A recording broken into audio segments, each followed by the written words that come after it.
Nosso Café com Política, aquele seu programa diário de entrevistas para tratar dos assuntos mais relevantes da política mineira, da sua cidade, do Brasil e do mundo. Por vezes a gente traz assuntos aqui que são de interesse nacional.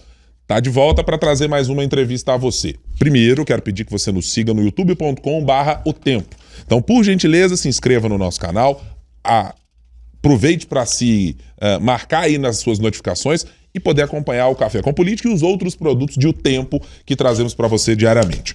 Nosso convidado de hoje, deputado estadual Sargento Rodrigues, do PL. Deputado, obrigado por estar conosco aqui mais uma vez no Café com Política. Bom dia para o senhor. Bom dia a todos os que estão nos acompanhando, a todos os ouvintes, telespectadores. É um prazer estar aqui de novo no Café com Política. E aqui a gente, sempre que é convidado, nós estamos aqui pronto para vir aqui falar dos principais assuntos, né, de Minas Gerais. Temos assuntos importantes para tratar. O primeiro, eu quero falar com o senhor sobre a recondução. O senhor volta mais uma vez para ser o presidente da Comissão de Segurança Pública da Assembleia Legislativa pelo oitavo biênio. E quero saber quais são as miradas principais da comissão, especialmente no olhar para o governo de Minas e para a relação, seja com o secretário, seja com o governador Romeu Zema, e nas demandas específicas que precisam ser tratadas de segurança pública. Então, eu queria que o senhor ponderasse primeiro quais são elas, onde é que está o foco da comissão para atuar nesses próximos 2 anos de legislatura Romeu Zema, que se encerrará também no ano de 2026. Olha, o cidadão, ele pode até não ser especialista em segurança pública, ele pode não ser um operador cotidiano, mas o cidadão tem uma percepção, ele entende, ele sabe qual política pública realmente está sendo mais afetada. E nesse sentido, eu quero aqui deixar claro que a gente tem acompanhado o que nós criamos em 2019, sob ainda a presidência do deputado Agostinho Patrus, o chamado Assembleia Fiscaliza. O que é o Assembleia Fiscaliza? De 6 em 6 meses, os secretários de cada pasta vai na comissão temática fazer um balanço do seu trabalho semestralmente. A Comissão de Segurança Pública recebe o secretário de Segurança Pública, o comandante do Bombeiro, o comandante-geral da PM e o chefe da Polícia Civil. Então, de 6 em 6 meses. Nos últimos 4 anos, a gente vem conferindo com lupa, olhando a aplicação dos recursos. Investimento do governo do Estado, do Tesouro do Estado, tem praticamente diminuído drasticamente. É quase zero investimento.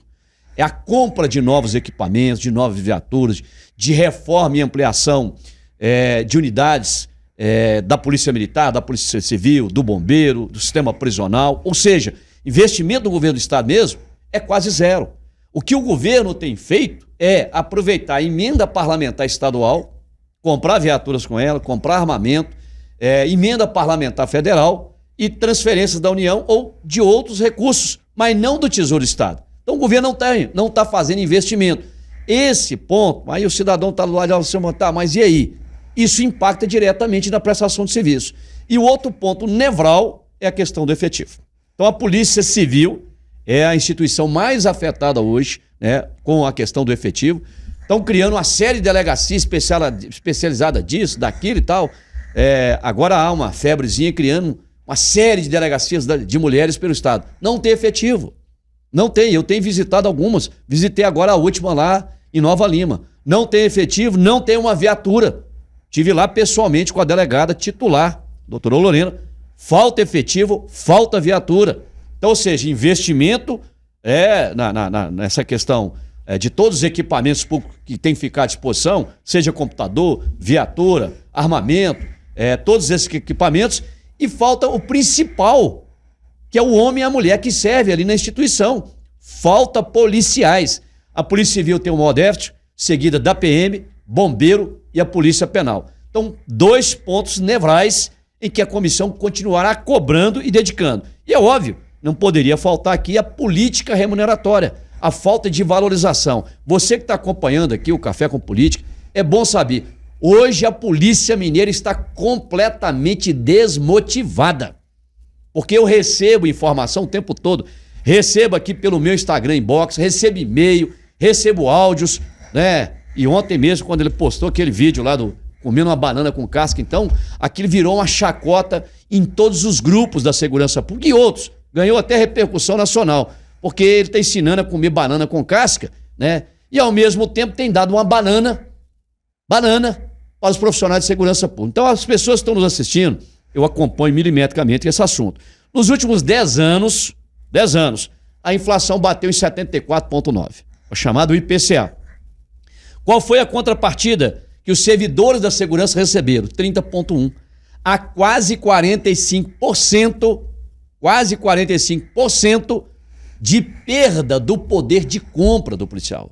Policial também é gente. Ele vai no supermercado, ele sabe o preço do feijão, do óleo, do arroz, do macarrão. Ele sabe o preço do material escolar, do aluguel, da prestação do carro, do apartamento. Isso tem afetado drasticamente. Bom, então aí o cidadão, porque nós temos que pensar no cidadão e na sociedade. Tá aí isso desmotiva.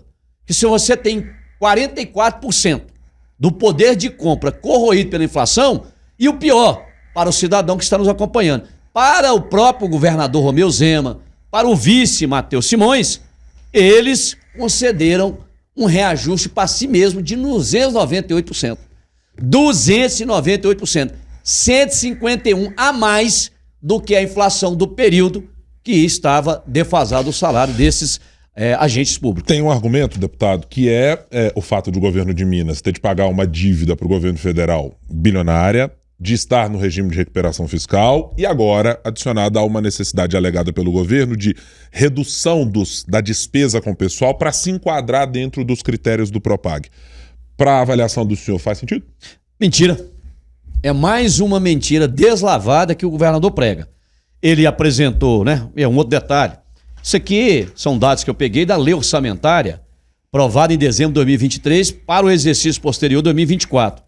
Eles estimaram a receita em 115 bilhões e fixaram a despesa em 123 bilhões. Ou seja, eles apresentaram um projeto de lei na Assembleia tratando da lei orçamentária anual, a chamada LOA, para o exercício do ano seguinte, quer dizer, 2024, com um déficit previsto de 8 bilhões. Isso.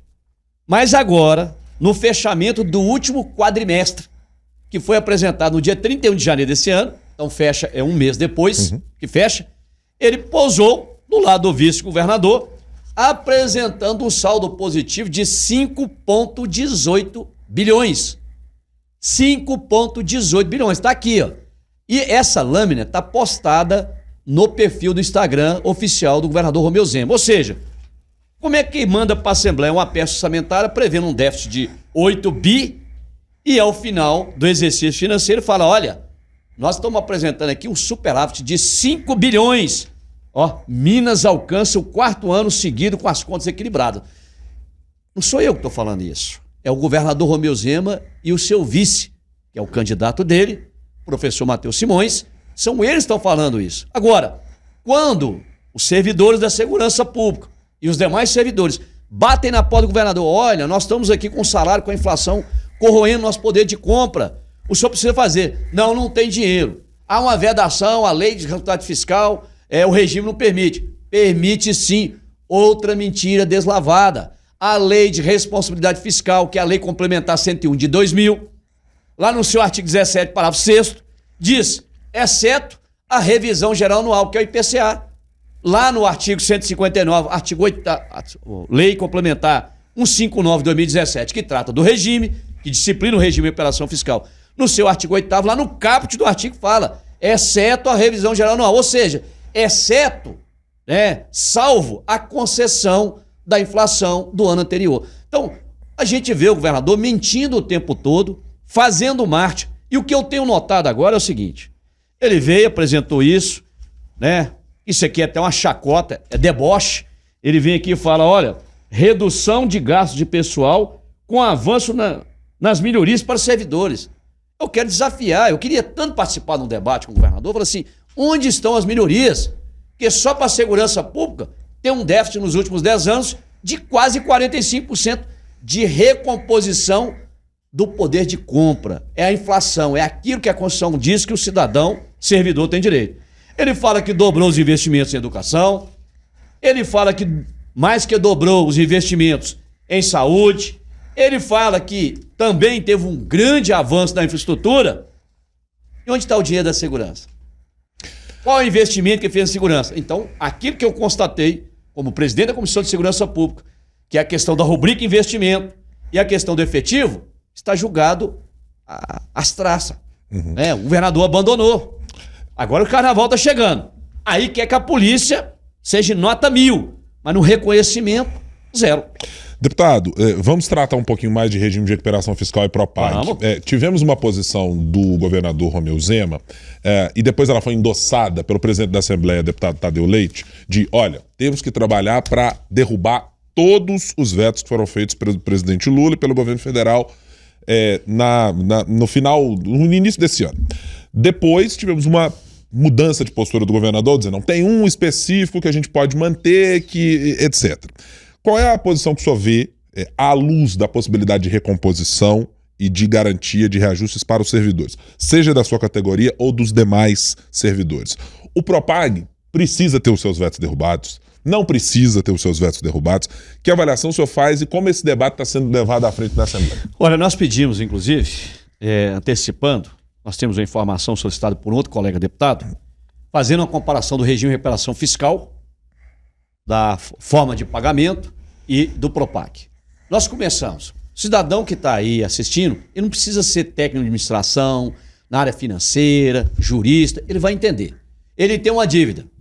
Você tem uma dívida para você pagar a inflação do ano mais o IPCA. O IPCA, que é a inflação, mais 4%.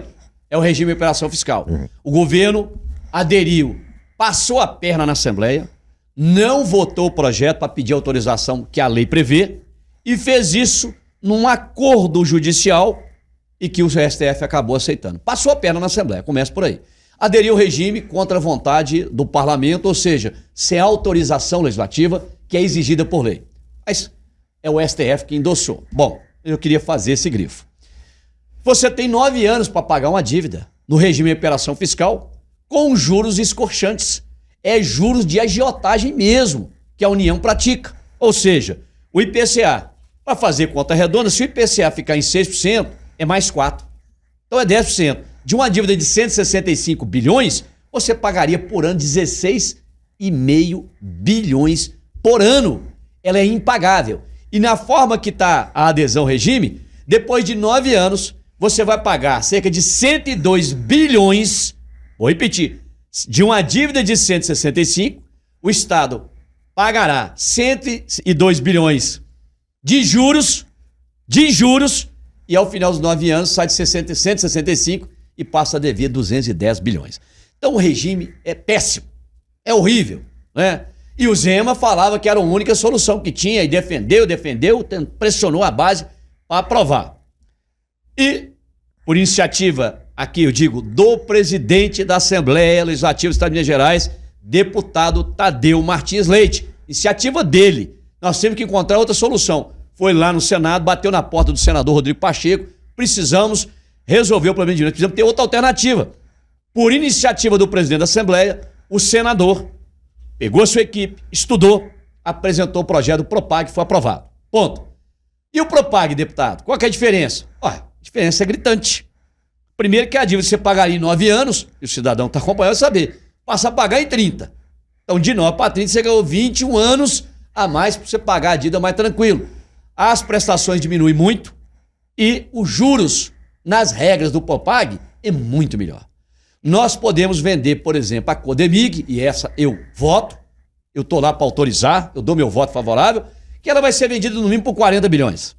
Ela vai dar o que é exigido de 20% em uma das propostas, um dos quesitos aqui, das opções do Propag, paga 20% da dívida de 165, né? Você não vai chegar a 40 bi, vende a Codemig por esse valor, paga 20%, e o Estado pagará apenas a inflação e não mais a inflação e mais 4% ao longo de 30 anos. Que é a regra sonhada pelo governo de ter um IPCA. Ou mais 1 ou mais 0. Mas com a venda da Codemig, ele enquadra aqui o que está lá, mesmo com os vetos, o que está lá permite.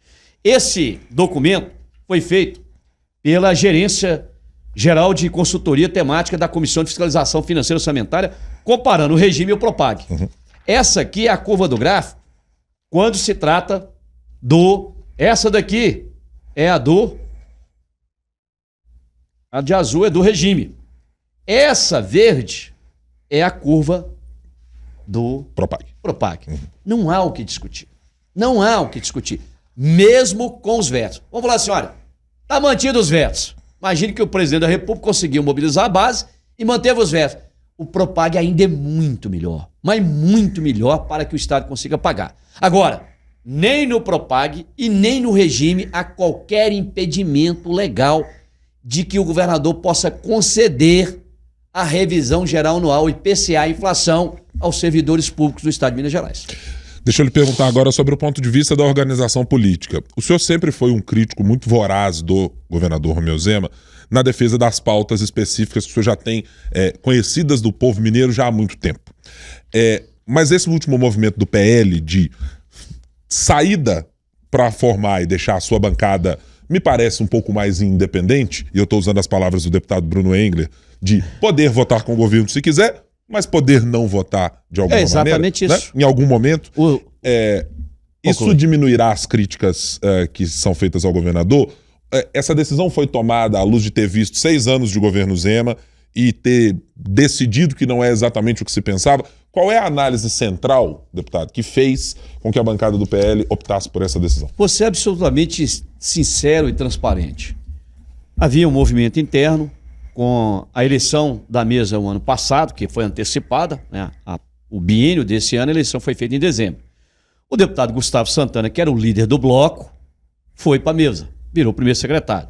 Com a saída dele, o deputado Bruno Engler passou a pleitear a liderança do bloco. Ao invés do governador compor, porque o bloco tinha 26 deputados, mas 11 do PL.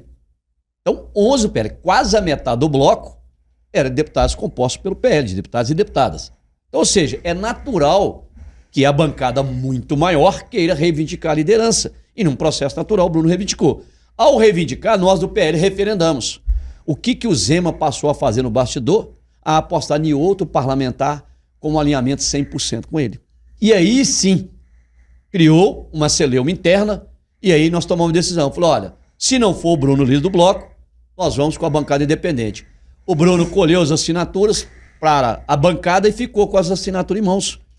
Até então nós tínhamos 8 dos 11 deputados. Precisava de 6. Colhemos 8 assinaturas. E aí tentamos a todo momento compor. Eu disse claramente para o deputado João Magalhães do governo, nós não queríamos sair do bloco que tinha essa composição.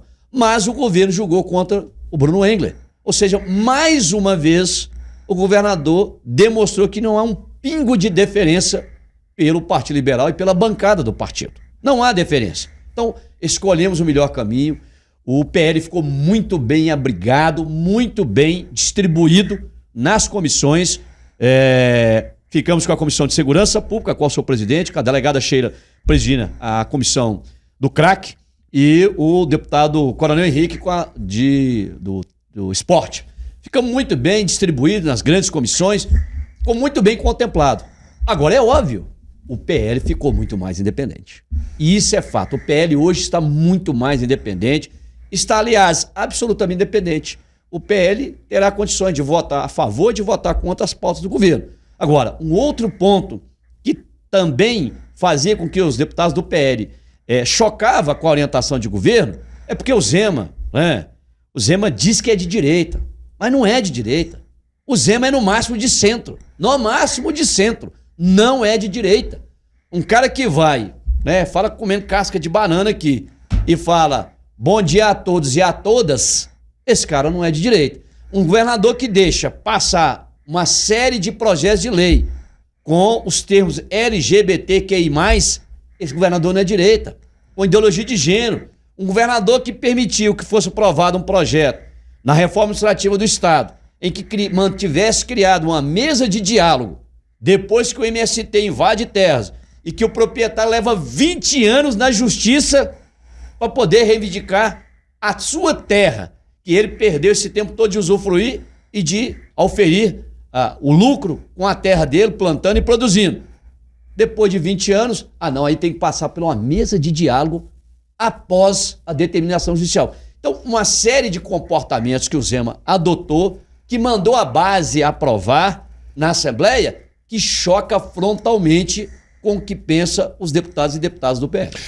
Quero pedir uma avaliação do senhor sobre o que foi a passagem do secretário de governo Gustavo Valadares pelo cargo. Ele não é o primeiro, ele é o quinto na gestão Zema desde que ela se iniciou. E agora chegamos ao secretário Marcelo Aro, que era o então secretário da Casa Civil. O senhor tem uma avaliação positiva? E eu pergunto porque a luz lá atrás, quando foi dito, teremos a saída do secretário Igor até a chegada de um parlamentar, de um deputado que tem, historicamente, tempo de casa, conhecimento, participação, conhece a dinâmica dos parlamentares, poderia, hipoteticamente, melhorar a relação da Assembleia com o governador Romeu Zema. Melhorou? Olha, eu vou te ser muito sincero, eu não percebi essa melhora. Eu não percebi essa melhora e, muito pelo contrário, o dia que ele foi convidado para assumir o cargo, eu tive, pessoalmente, com ele disse assim, falei, olha, eu te desejo muita sorte, que Deus te abençoe, te ilumine e que você não saia do governo arranhado com seus pares. Eu posso dizer o seguinte, eu tive no gabinete dele, no máximo, 2 vezes, para tratar de questões da política remuneratória do servidor. Nós não fomos atendidos em absolutamente nada. E lhe confesso que há queixa de outros parlamentares também que não foram atendidos. Essa é a minha avaliação. Pode ser que outro deputado vai chegar aqui e falar, não, foi maravilhoso, atendeu tudo e tal. Essa é a minha avaliação. No que diz respeito às pautas de interesse da segurança pública, não houve eco. Não houve o secretário de governo pegar aquilo ali e vão resolver. Sempre, ao assumir, adotou exatamente o mesmo discurso de Luísa Barreto, de Matheus Simões e de Romeu Zema. Não tem dinheiro, mas em compensação, volto a repetir. Aqui, ó, o Zema falando 4º ano consecutivo de saldo positivo. Ou seja, ajudou a aplicar o estelionato na polícia. O senhor tem expectativa de que com agora a mudança de posição do secretário Marcelo Aro da Casa Civil para a Secretaria de Governo tenha algum impacto? 1, nas pautas específicas da segurança pública e 2, na relação mais ampliada com a Assembleia? Agora eu vou fazer justiça com o deputado Gustavo Valadares. Eu critiquei e agora eu vou fazer justiça, tá certo? Nós tivemos lá um puta secretário chamado Custódio Matos. Deputado federal experiente. Quadro do PSDB histórico e conhecido. Muito maleável, manejava bem no meio político e tal, né, com os parlamentares. Ex-prefeito de Juiz de Fora 2 vezes e tal. Não deu certo. Veio o Bilac Pinto, mais polido ainda. Fez o acordo com a segurança pública e pediu para sair porque o Zema roeu a corda e deu calote em 2 parcelas do acordo assinado em ata, documentado, que tinha autorização dele. Eu estava lá, eu participei de tudo, foram 10 meses de negociação. Eram 3 parcelas, uma de 13, outra de 12, outra de 12. 3 parcelas, 3% em 2020, 12% em 2021, 12% em 2022. O Zema veta as 2 parcelas. Ele falou, eu entrego o cargo, porque eu fico com a cara... Que cara eu fico? Vou lá ao seu secretário de governo. Porque antes de fechar, eles ligam pro governador. Governador, chegamos a esses dados. Posso? Pode. Aí, pediu para ir embora. Depois, Igoreto. Também, esse sim foi o mais 171 que passou lá. Né? E eu falo aqui abertamente, olhando para ele. Igoreto foi o mais 171, mais desrespeitoso com a segurança pública que passou lá desse secretário de governo. E depois, Gustavo Valadares. O 5º. O que eu posso lhe dizer é o seguinte, quando eu falei assim, eu vou fazer a defesa do Valadares. Vou fazer do Custódio Matos, do Valadares, do Bilac Pinto. O problema não está nos secretários de governo. Não estava e não estará neste secretário, que agora é o Marcelo Aro. O problema está em Romeu Zema, Matheus Simões e o grupinho fechado do Novo. Porque essa turma não tem cheiro de povo. Não gosta de povo, não gosta de poeira. É um grupinho de ricos que fundou o Partido Novo e que acha que o servidor que um policial que ganha R$4.300 está ganhando um salário maravilhoso. Ele quer comparar com outros tipos de atividade que recebem uma remuneração menor. É o tipo da pessoa que não valoriza um servidor que passou num concurso público. Então, a turma deles pensa diferente. E a visão deles é mercantilista. Além de mercantilista, enxerga o trabalhador como se parece que ele estivesse fazendo favor pagar o salário em dia. O Zema, pra você ter ideia, até hoje, e você vai pegar aqui o Instagram dele e ver, até hoje ele publica, quando ele paga o salário no quinto dia útil, dizendo, olha, mais um mês pagando o quinto dia útil. O Zema está no 7º ano de mandato. Ele publicou agora. No quinto dia útil de fevereiro, ele publicou. Mais uma vez, e os outros governos. Repete a mesma lorota, a mesma ladainha. Ele acha que pagar o salário em dia do trabalhador que prestou 30 dias de trabalho, e no caso da segurança pública, correndo risco, sol, chuva, poeira, todas intempéries, às vezes morrendo, né, como foi o caso do sargento Roger, no Roger Dias, ele acha que está fazendo favor. Ele age desse jeito, a cabeça dele é assim. Então não é o secretário de governo. A falha não está no secretário de governo, é nesse núcleo do Partido Novo, que não enxerga o servidor, que não enxerga o cidadão como deveria ser enxergado. Deputado estadual Sargento Rodrigues, mais uma vez presidente da Comissão de Segurança Pública, definida nesta semana para mais um biênio. Obrigado por estar conosco aqui mais uma vez no Café com Política e até a próxima para continuarmos tratando de assuntos importantes da Assembleia, das pautas que o senhor traz e da política de maneira geral. Eu que agradeço mais uma vez a oportunidade do convite. O Café com Política é um formato de entrevista, eu diria assim, muito bom. A gente tem um tempo maior para poder se expressar, para poder dissecar os assuntos que a gente vem aqui tratar, e eu me sinto sempre honrado com os convites que eu recebo, né? Te desejo aí um ótimo dia de trabalho, estamos lá sempre à disposição e sempre preocupado em fiscalizar e cobrar do governo aquilo que representa melhoria da segurança pública para a população, bem como as outras políticas públicas. Obrigado pelas palavras aqui com o Café, deputado. E obrigado a você que nos acompanhou aí pelo youtube.com/O Tempo. Eu lembro a você, todos os dias, o Café se mantém às 8h30 da manhã. Sempre a boa conversa para tratar de política aqui na cidade, para você saber de mais de um produto de O Tempo. Então fique conosco, se inscreva, acompanhe pelas notificações e o Café estará aqui sempre para discutir política aqui no estado. Tchau, tchau.